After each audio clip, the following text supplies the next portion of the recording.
Mais traiter les opérations, c'est bien, mais bien, c'est pas suffisant en fait, très clairement. Voilà. Et même maintenant, un bulletin de souscription même qui est multiproduit. Ouais, donc ça, ouais. c'est une vraie innovation sur le marché. Donc... En fait, on a un outil qui est maintenant très puissant et qui permet de garder la traçabilité de tout ce qui se passe avec le client et donc de conserver un historique des relations et des points qui ont été traités avec lui. C'est l'heure du thé, café ou SCPI.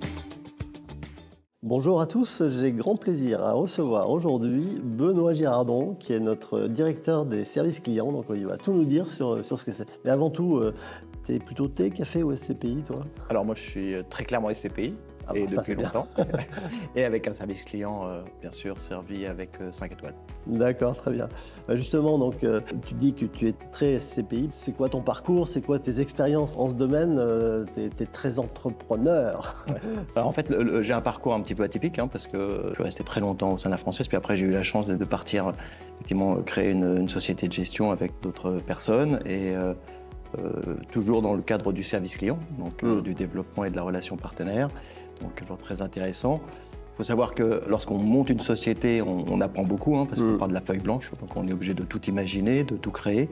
Et c'est compliqué, mais d'un autre côté c'est très simple parce que c'est vraiment ce que l'on a envie de faire. Donc, et en plus quand on crée une société, on est forcément dans des équipes resserrées. Ouais. Donc on découvre des activités DPO. Moi j'ai été DPO, j'ai été responsable des risques, j'ai fait de la conformité. Donc tu as tout fait. Ouais, en fait c'est ça. Et en fait c'est une expertise. C'est ça, c'est couteau suisse. Et donc une expertise que je peux mettre à disposition de Rial aujourd'hui et qui me permet par rapport au projet que l'on a au sein de Rial d'aller plus vite, de construire plus vite. Voilà, donc une très large palette d'expertise. Ouais. Alors justement quand on parle service client, est-ce que c'est pas un peu le truc tarte à la crème, on va mettre le client au centre de nos préoccupations? Mais c'est quand même une vraie réalité chez toi. Alors, oui, c'est une vraie réalité parce que l'histoire de Rial est un peu particulière. Ouais. Initialement, le service client de Rial avait été sous-traité à notre société de gestion, la Française, et ça a été repris il y a 2 ans et demi. Donc il y a eu un très gros travail parce qu'il y avait quand même plus de 50 000 clients, donc un très très gros travail d'organisation, de montage des équipes, d'informatique, de mettre en place des outils, des process. Donc tout ça pour traiter énormément d'opérations. Mais traiter les opérations, c'est bien, mais bien, c'est pas suffisant en fait, très clairement. Donc l'idée, c'est l'excellence qu'on vise. C'est ça, et donc l'idée, c'est plutôt traiter les clients, c'est quand même mieux. Et donc c'est ça. L'objectif, c'est vraiment de remettre le client au centre. Ça s'illustre par quoi mettre le client au centre de nos préoccupations? Bon, c'est du wording, mais bon derrière, ça se concrétise comment? Alors en fait, les tous clients.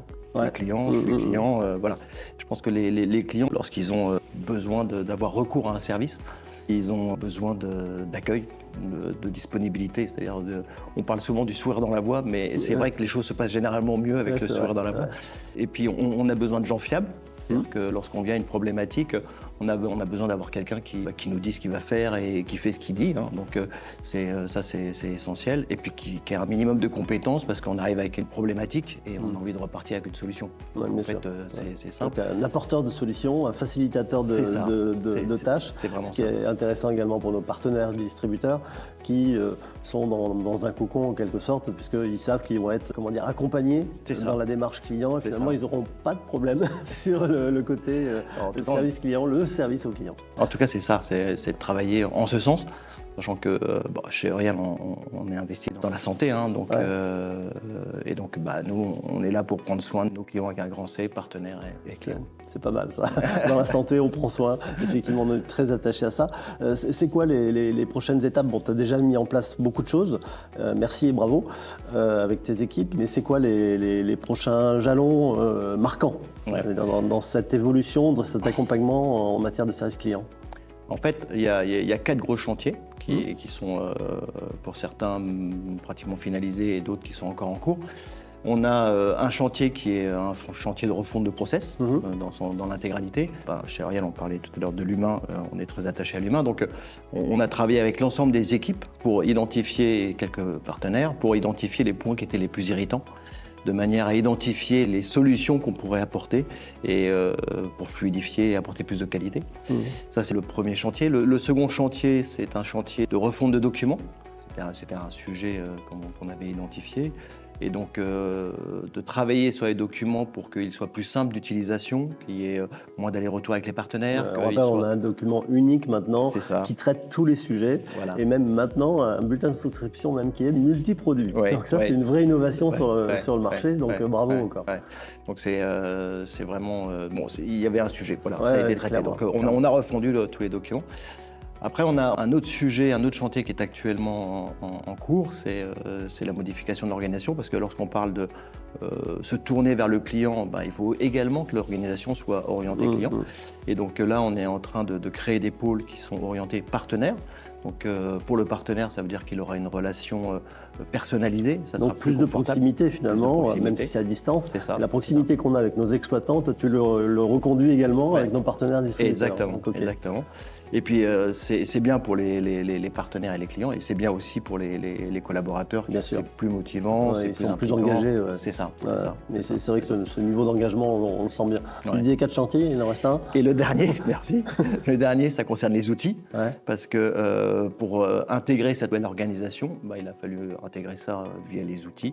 Et donc on a un nouveau système de téléphonie qui permet plugué sur notre CRM métier, d'identifier directement que lorsque les gens nous appellent, qui est au téléphone, etc., si le numéro de téléphone est identifié. Il y a un peu d'IA derrière tout ça? Alors oui, maintenant il y a de l'IA dans ces outils-là et ça permet de garder la traçabilité. En fait, on a un outil qui est maintenant très puissant et qui permet de garder la traçabilité de tout ce qui se passe avec le client et donc de conserver un historique des relations et des points qui ont été traités avec lui. Donc on va dire que l'IA chez toi, c'est plutôt l'intelligence augmentée, plutôt que l'intelligence artificielle, parce qu'il y a bien des gens derrière. Oui, bien sûr.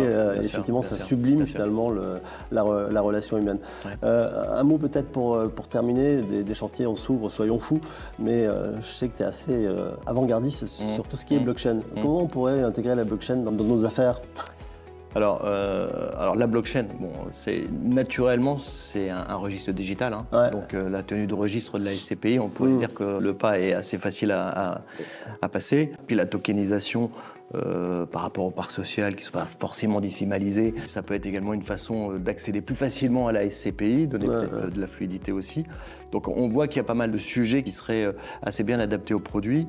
Les smart contracts dans le cadre des distributions, voilà, c'est des choses qui sont assez bien adaptées. Par contre, il y a aujourd'hui, c'est plutôt ouvert, destiné à une population d'institutionnels, assez peu retail. Donc, on le retrouve dans des crypto-monnaies, on le retrouve dans les produits structurés, mais c'est pas encore arrivé dans la SCPI. Mais voilà, on te fait confiance pour y aller assez rapidement. Il y a possibilité de faire des choses, ça c'est très clair. Il va falloir quand même que la réglementation nous accompagne un petit peu, parce qu'il y a quelques sujets là-dessus encore. Y compris, j'imagine, sur les carnets d'ordre en matière de démembrement, sur les carnets d'ordre en matière de demande de retrait. Enfin, voilà.